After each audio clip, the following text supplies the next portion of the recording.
Hey, so I have seen several people online have questions about a Lotus Dandy and the sail rig and how to rig it. And I just recently acquired a Dandy, and I have been lucky enough to get 2 sail rigs. And I'm going to talk about that one, if you could show that one.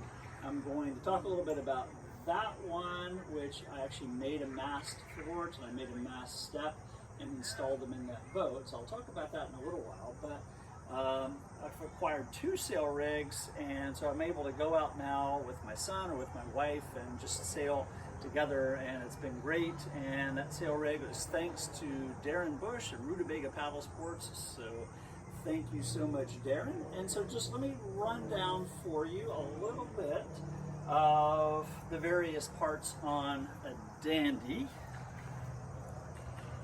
and just some of the detail. So this sail is a lug sail, and specifically it's a dipping lug, and I'll show how that works.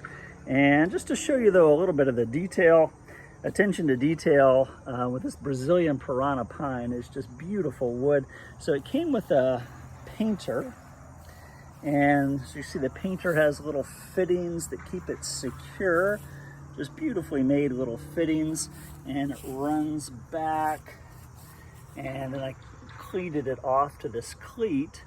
And then as far as the sail goes, so that's just for the painter, but as far as the sail goes, I've got the halyard cleated off to the mast itself, and then the clew is cleated off, the line from the clew is cleated off to the mast thwart. And then underneath that is the mast step. Move the halyard there, the mast step, and it fits in there very, very beautifully. And you can see the main sheet. I did buy a new main sheet, and it goes back and hooks around the cleat. And then my son 3D printed a couple of clam cleats, not cam cleats, but clam cleats. They don't have any moving parts, and they just fit into the scupper holes and the gunnels and make it really convenient to cleat off. So that's kind of the sailing portions. And then if I could just kind of run down a little bit for you how to dip the lug and when you would want to do that. So I'm going to do that rather than sitting in the Dandy on the grass. Let me show that for you on the Mohawk Odyssey.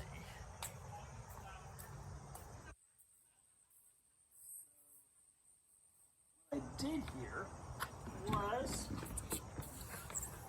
I made this mast thwart. If you could show this a little bit closer.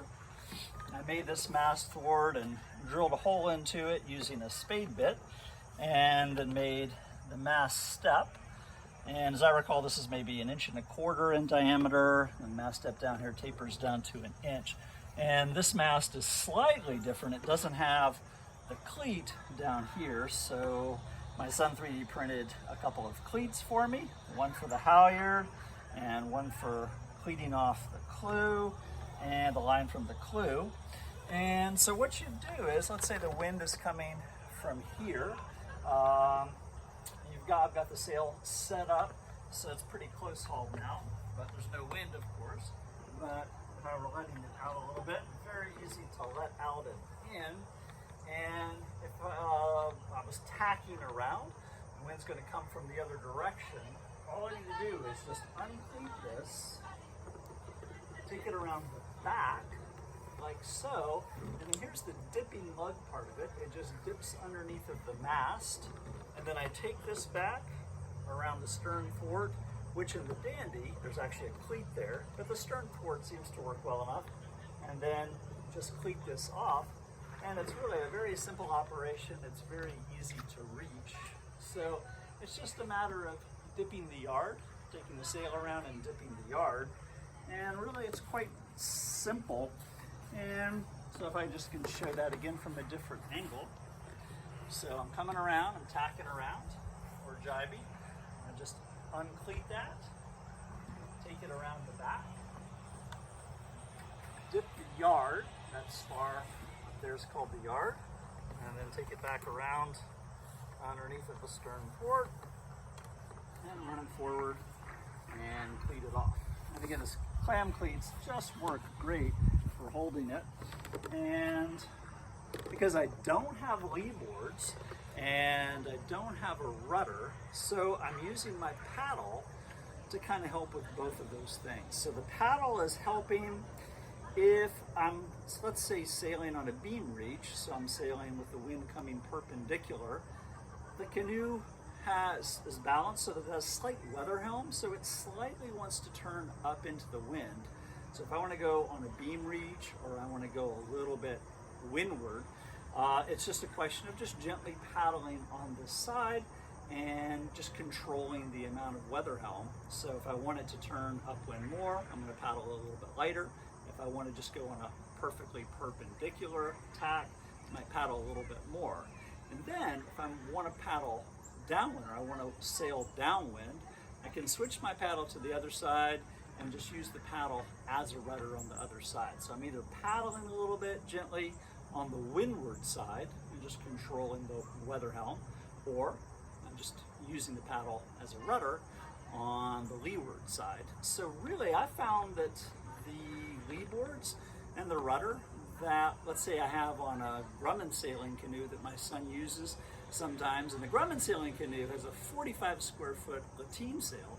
This just has about a 16 square foot lug sail, but the lug sail just works so nicely that really he and I are able to paddle basically together, even though, or sail I should say, together, even though he is able to sail without having to do any paddling at all, because he's got the leeboards and he's got the rudder. But it's just such a simple system, and just if I could show really quickly how to bring this whole thing down. All I'm going to do, let's say the wind picks up or I'm coming in and I want to take out, all I need to do really is just uncleat this and undo the line from the clew and undo the halyard. And it just, I have it knotted at the top so that it just comes down right about the right length, and just line this up, pull the mast out from the mast step, and that's basically it. If I want to be kind of clean about it, I can just roll this up real quickly, and it just stows nicely right here. It's out of the way for paddling. And putting it up is almost as simple as taking it down. So hopefully that helps, and it's just wonderful to be able to take out the Dandy, and I take out, I don't know if I mentioned this boat, but this is a Mohawk Odyssey. I took off the Mohawk and the Odyssey, but this Mohawk Odyssey has been a great boat for, I've had it for 25 years, something like that. So it's been a great boat, and it's a lot of fun to just take it out sailing. And I've taken it out from very light winds up to maybe, I don't know, 12, 13 knots, and feel pretty comfortable in it. And I think with more practice, I think I could probably take this up to maybe 18 knots or something like that, I'm thinking. So we'll see, it'll be fun to play around with it as time goes on. So hopefully that was helpful to you. If you have a Dandy, or you have the sail rig for a Dandy, maybe you want to just convert your own canoe, or if you have a Dandy and a sail rig, maybe that helps. If you have any questions or comments, just leave them down below, and I'll be happy to answer any questions that you have. And thanks for taking the time to watch, and I hope it helps. Take care, guys.